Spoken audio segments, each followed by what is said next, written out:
निकाय चुनाव की तैयारी में जुटी बीजेपी इस बार कई महापौर के टिकटों पर कैंची चलाएगी, यानी कि मौजूदा कई मेयर के टिकट बीजेपी काटने की तैयारी में है। बीजेपी ने निकाय चुनाव के लिए राज्य में अपने 14 में से 11 मेयर प्रत्याशी बदलने का फैसला लिया है। आपको पूरी रिपोर्ट दिखाएंगे कि कैसे अपनी अपनी दावेदारी के साथ टिकट की मारामारी है, लेकिन उससे पहले ये समझ लीजिए कि बीजेपी किसका टिकट काट सकती है और किसे फिर मौका मिल सकता है।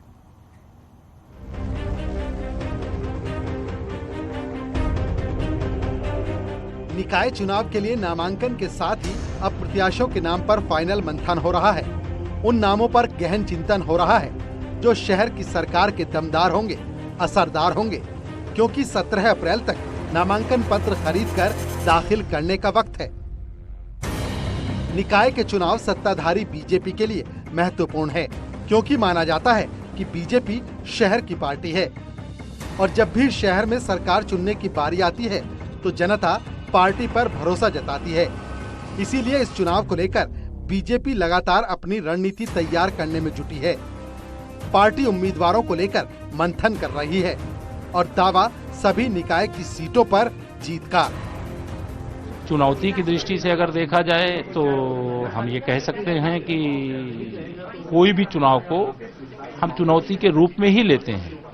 भले सामने विपक्ष कितना भी कमजोर हो, लेकिन हम लोग विपक्ष को कमजोर ना मान करके अपने को इतना मजबूत बनाने की कोशिश करते हैं कि हमारा जो नारा रहता है कि 100 में से 60% वोट हमारा है, 40% वोटों में बंटवारा है और बंटवारे में भी हमारा है, क्योंकि सबका साथ सबका विकास भाजपा करती है, कुछ का साथ कुछ का विकास उत्तर प्रदेश में जो विपक्ष की राजनीति करने वाले वो विपक्ष वाले करते हैं। ये भारतीय जनता पार्टी सभी पार्टियों से अलग है, कार्यकर्ता बेस्ड पार्टी है। हम कार्यकर्ताओं को महत्व देते हुए हर एक कार्यकर्ता को आगे मजबूत करने का काम करते हैं और जनता जनार्दन का आशीर्वाद बीजेपी के सभी कार्यकर्ताओं को और आदरणीय प्रधानमंत्री नरेंद्र मोदी जी को प्राप्त है। स्थानीय निकाय चुनाव में भारतीय जनता पार्टी बूथ से लेकर प्रदेश के सभी कार्यकर्ताओं को साथ लेकर के जनता के बीच में है।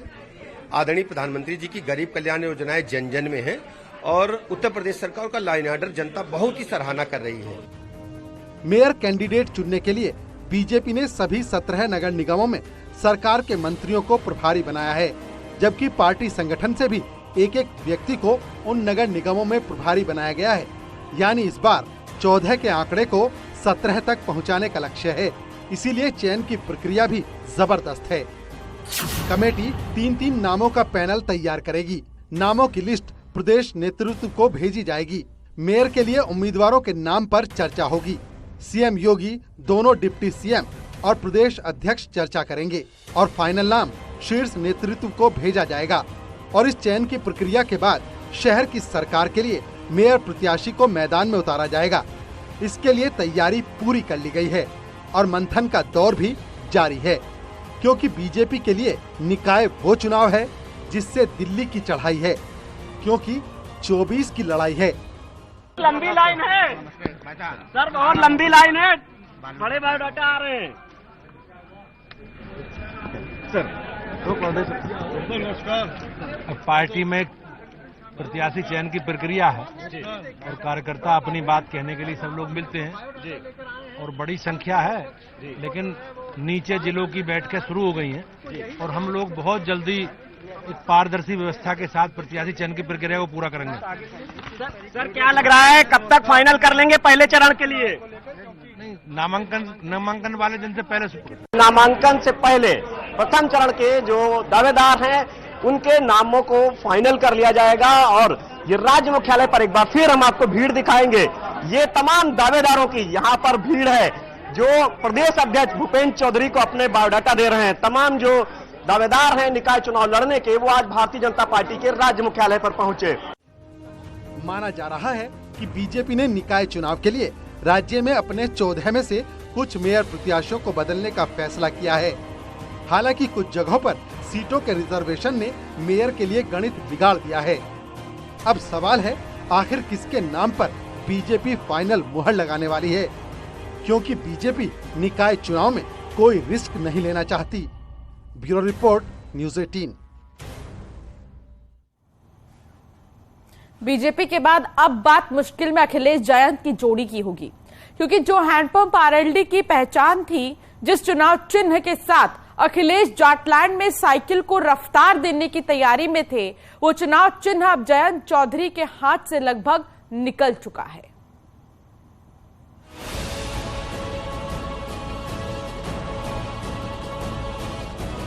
राष्ट्रीय लोक दल के अध्यक्ष जयंत चौधरी को नगर निकाय चुनाव से पहले बड़ा झटका लगा है। 2019 लोकसभा चुनाव के बाद से जनता में लगातार पकड़ खो रहे जयंत चौधरी की पार्टी आरएलडी से केंद्रीय चुनाव आयोग ने राज्य स्तरीय पार्टी का दर्जा छीन लिया है।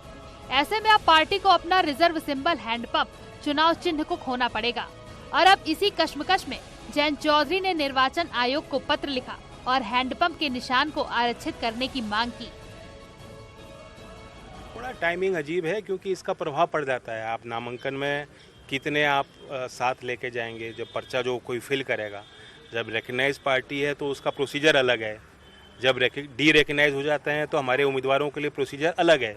लेकिन हमें इतना ही वक्त नहीं मिल पाएगा कि हम अपने उम्मीदवारों को समझा पाएँ, या जो लीगल हम लोग इसमें रिड्रेसल चाह सकते हैं कोर्ट के माध्यम से हो, चाहे दोबारा हम ईसी को ही अप्रोच करें, वो समय भी नहीं बचा। तो यही फैसला अगर दूसरे समय पे होता उसकी स्वीकार्यता ज़्यादा बनती, विश्वास बनता।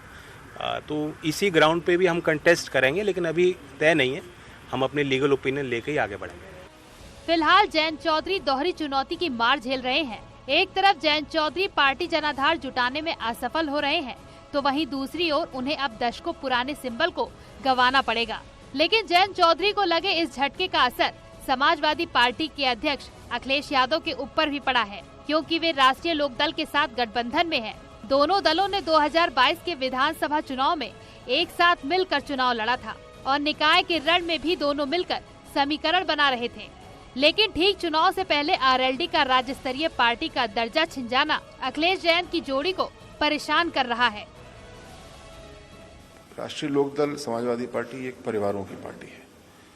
परिवार का मतलब बांट लिया, भाई भाई ने भी बांट लिया, चाचा भतीजे ने बांट लिया।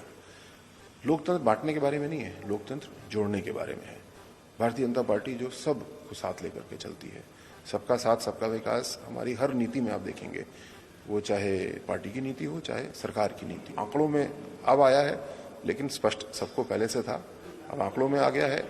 परिणाम इसका क्या होगा, ये परिणाम तो स्वयं इलेक्शन कमीशन ने दे दिया, मान्यता इनकी समाप्त हो गई है।